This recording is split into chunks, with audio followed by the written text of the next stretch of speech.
In our spiritual journeys, we often carry a heavy burden, the weight of unacknowledged mistakes and silent regrets. We hide, we suppress, and we hope the feeling will pass, only to find ourselves withering inside. The ancient words of Psalm 32, penned by King David from his own profound failings, offer a timeless solution: the liberating path of honest confession. The psalm opens with a powerful declaration of the happiness that forgiveness brings. Blessed is the one whose transgression is forgiven, whose sin is covered. Blessed is the man against whom the Lord counts no iniquity, and in whose spirit there is no deceit. This blessed state is one of genuine happiness and peace. It is the relief of a debt canceled and a relationship restored. The Apostle Paul would later echo this very truth, citing these verses in Romans to highlight the joy of being justified by faith. David then provides a stark contrast, describing the unbearable cost of silence. He recounts his own experience of stubbornly resisting confession. "For when I kept silent, my bones wasted away through my groaning all day long. For day and night your hand was heavy upon me, my strength was dried up as by the heat of summer."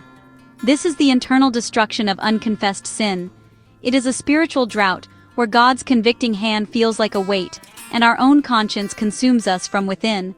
The turning point is radical honesty. The moment of release comes not from excuses, but from admission.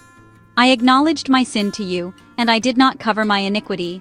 I said, I will confess my transgressions to the Lord, and you forgave the iniquity of my sin."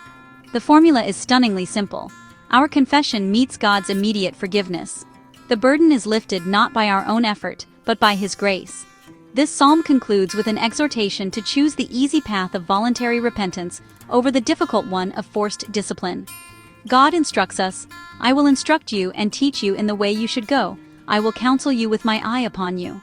He then warns us not to be like a stubborn animal that must be controlled by force.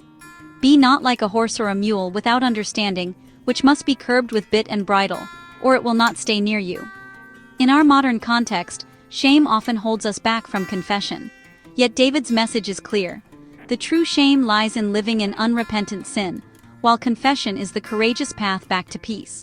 The church must be a community that reinforces this divine peace, welcoming confessors with grace, not gossip.